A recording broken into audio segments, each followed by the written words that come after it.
इसमें हम बात करने जा रहे हैं एक बहुत ही अलग टॉपिक के बारे में जो कि आपके लिए काफ़ी नया हो सकता है और सोचने में लगेगा कि कौन सा टॉपिक है। लेकिन ये टॉपिक पढ़ने के बाद आपके लिए नॉर्मेलिटी समझना बहुत आसान हो जाएगा। इसलिए सबसे पहले आपको ये टॉपिक समझना है ताकि हम नॉर्मेलिटी को समझ सकें। मोरालिटी और मोरालिटी की बात हम ऑलरेडी प्रीवियस वीडियोज़ में कर चुके हैं, जिसका लिंक आपको इसी वीडियो के डिस्क्रिप्शन में मिल जाएगा। अब ग्राम इक्विवेलेंट पता करने के लिए आपको फॉर्मूला देखना पड़ेगा। ग्राम इक्विवेलेंट क्या होता है? Mass divide by equivalent weight. जब हम नॉर्मेलिटी पढ़ेंगे तो नॉर्मेलिटी में ये वर्ड आने वाला है ग्राम इक्विवेलेंट, इसीलिए हम पहले इसको सीख रहे हैं कि ग्राम इक्विवेलेंट क्या होता है। जब आपने नॉर्मेलिटी पढ़ा होगा उस समय आपने ये वर्ड देखा होगा और तभी आपको लगा होगा कि ये क्या होता है, इसलिए आप इस वीडियो में शायद आए होंगे देखने के लिए कि आखिर ग्राम इक्विवेलेंट होता क्या है। तो इस टॉपिक को समझने के लिए सबसे पहले आप फॉर्मूला देख लीजिए क्या होता है, mass divide by equivalent weight. जैसे कि आपको पता है मोल्स का फॉर्मूला क्या होता है? मोल्स का फॉर्मूला होता है मोल्स इक्वल में होता है mass divide by molar mass. Mass को मोलर मास से डिवाइड कर दिया जाता है तो मोल्स मिलते हैं। ऐसे ही ग्राम इक्विवेलेंट पता करने के लिए मास को इक्विवेलेंट वेट से डिवाइड करना पड़ता है। यहाँ पे मोलर वेट होता है, वहाँ पे इक्विवेलेंट वेट होता है। तो ये कैसे पता करते हैं? जैसे मोलर मास निकालना सीखना पड़ता है, इसीलिए आपको ये वाला मास भी निकालना सीखना पड़ेगा, वाला वेट निकालना सीखना पड़ेगा, तभी आप वहाँ से ये निकाल पाएंगे। तो ये निकालने के लिए क्या करना है? ये निकालने के लिए हमको जो मोलर मास है उसको एक्स से डिवाइड करना है। एक्स क्या होता है? एक्स अलग अलग केस में अलग अलग होता है। एसिड के केस में अलग होता है, बेस के केस में अलग होता है, सॉल्ट के केस में अलग हो जाएगा। पता करते हैं कि सबसे पहले फोकस आपको, अब ये इतनी सारी चीज़ें हैं, हम कहाँ पर ध्यान रखें, किसको पहले पढ़ें? ये बहुत कन्फ्यूज़न हो गया होगा कि ये पढ़ें या ये पढ़ें। सबसे पहले हम पढ़ेंगे एक्स को। सबसे पहले एक्स को समझेंगे, एक्स क्या है, फिर धीरे धीरे स्टेप वाइज ऊपर ऊपर बढ़ते चले जाएंगे। देखिए एक्स क्या होता है। एक्स अगर हमें दे रखा है एसिड, वो आपको कहेगा कि आपको नॉर्मेलिटी निकालनी है, एसिड की कहेगा या बेस की कहेगा या सॉल्ट की कहेगा। तो वो एसिड होगा या वो बेस होगा या वो सॉल्ट होगा, तीनों में से एक होगा जिसकी हमें नॉर्मेलिटी निकालनी है। तो अलग अलग केस में एक्स की वैल्यू अलग अलग होती है। देखिए मान लो आपको एसिड दे दे, तो एसिड के केस में एक्स निकालने के लिए क्या करते हैं? एक्स निकालने के लिए आपको number of H plus ions पता करने पड़ेंगे कि number of H plus ions कितने हैं। आप एसिड के पता कर पाएंगे कि जो H प्लस आयंस है वो कितने होंगे। ये कैसे होगा देखिए।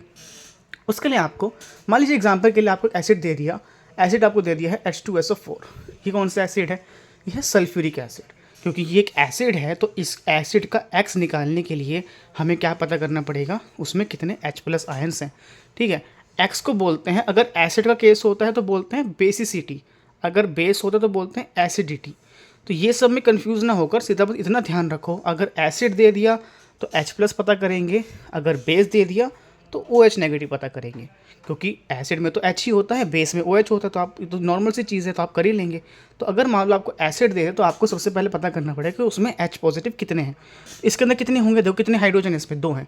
जब ये टूटेगा ना, जब ये टूटेगा तो ये 2H प्लस देगा, 2H प्लस आयन देगा। ये आपको धीरे धीरे प्रैक्टिस भी हो जाएगी।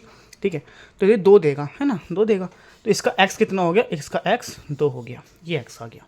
अब इस एक्स को यहाँ पुट कर देंगे तो यहाँ से इक्विवेलेंट वेट आ जाएगा। देखिए इक्विवेलेंट वेट क्या होता है? Molar mass divide bye x. तो मान लीजिए H2SO4 है, सबसे पहले से क्या निकालेंगे हम?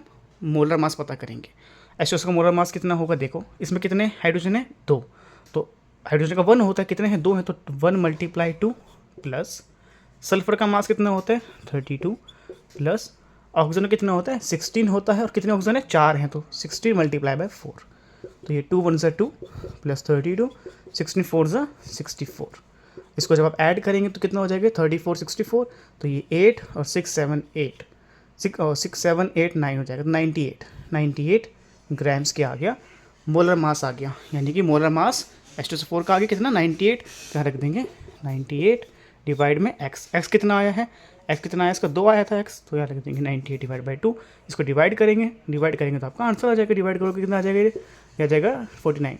तो 49 ग्राम्स क्या हो गया? इसका इक्विवेलेंट वेट हो गया। यानी कि H2SO4 सल्फ्यूरिक एसिड का मोलर मास तो 98 होता है, लेकिन उसका इक्विवेलेंट वेट कितना हो जाएगा? 49 हो जाएगा। अब ये 49 को आप यहाँ पे पुट कर देंगे और जो मास आपको दे रखा क्वेश्चन में वो रख देंगे, तो आप यहाँ से ग्राम इक्विवेलेंट निकाल सकते हैं। ठीक है, इस तरह से। अब मान लीजिए आप, हमें एक और एग्जांपल लेते हैं। मान लीजिए दे दिया HCl। HCl क्या होता है? HCl होता है हाइड्रोक्लोरिक एसिड। HCl देता है, एक H देगा। ये कितना H देगा? 1 देगा। H प्लस कितना देगा? ये 1 देगा। तो X कितना हो गया इसका? 1 हो गया, 1 हो गया। अच्छा, इक्विवेलेंट वेट का फॉर्मूला क्या होता है? वो इक्विवेलेंट का वेट का फॉर्मूला कितना होता है? Molar mass divide bye x. Molar mass, सबसे पहले HCl का मोलर मास निकालना पड़ेगा। इसका मोलर मास कितना हो जाएगा? हाइड्रोजन कितना होता है? 1, और Cl कितना होता है? 35.5, तो जाएगा 36.5। ये मोलर मास आ गया, इस मोलर मास को वहाँ पुट करेंगे 36.5। तो मोलर मास कितना होगा 36.5 डिवाइड किससे करते हैं, एक्स से डिवाइड करना है। ये देखिए एक्स है ना, इक्विवेलेंट वेट निकालने के लिए मोलर मास को एक्स से डिवाइड करना होता है।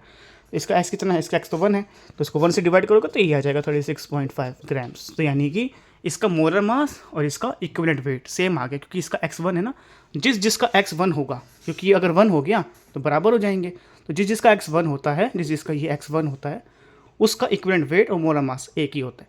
ठीक है, तो आपको पता करना पड़ेगा। एक और एग्जांपल ले लो। अब हम बेस ले लेते हैं, पहले हमने एसिड लिया, बेस ले लो। इस एग्जांपल के लिए हमने ले लिया CaOH का होल 2s, कैल्शियम हाइड्रोक्साइड। ये कितने OH देगा, ये OH देगा, कितने OH देगा, ये 2 देगा, ये 2H नेगेटिव देगा। एक्स क्या होता है, नंबर ऑफ OH, बेसिस के केस में number of OH negative ion. तो यहाँ पे कितने हैं, 2, तो यहाँ पे एक्स कितना हो जाएगा, 2 हो जाएगा। इसको हम यहाँ पुट कर देंगे, एक्स कितना रखेंगे, 2। तो molar mass divide bye x, इसका मोलर मास पता करो पहले। CaOH को ट्वाइस का मोलर मास कितना होगा, देखो कैल्शियम कितना होता है, कैल्शियम का होता है 40, प्लस ऑक्सीजन कितने हैं, यहाँ पे 2 हैं, तो 16 होता है वैसे तो, 16 16 32 हो जाएगा। और यहाँ पे कितना हाइड्रोजन है, 2, तो 2 ये हो जाएगा। तो इसको प्लस कर दो, 40 और 34, 40 और 34 कितने हो जाएंगे, 74 हो जाएगा। 74 ग्राम क्या हो गया, इसका मोलर मास आया है। ये क्या है, इसका मोलर मास आया। अब मोलर मास आ गया, इसको डिवाइड कर देंगे एक्स से। एक्स कितना है, इसका 2 है, तो 74 डिवाइड बाय 2, ये कितना हो जाएगा, ये हो जाएगा 37 ग्राम्स क्या हो गया, इसका इक्विवेलेंट वेट हो गया। अब इक्विवेलेंट वेट कितना आ गया, 37 ग्राम्स आ गया, ये आ गया। इसको यहाँ पुट कर दो, तो यहाँ से ग्राम इक्विवेलेंट आ जाएगा। जो मास हमको मास गिवन होगा ना, वो तो क्वेश्चन में दे रखा होगा, तो वहाँ से आप ये निकाल सकते हैं।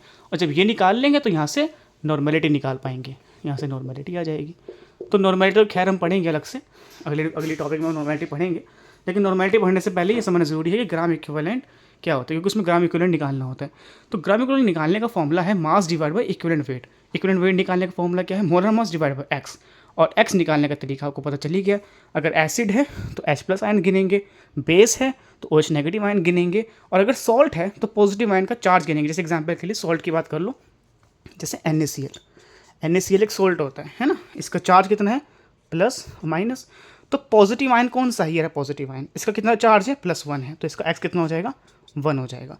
मान लीजिए आपको दे दिया AlCl3 का चार्ज कितना है, यहाँ पे Al में +3 और Cl माइनस होते हैं यहाँ पे 3।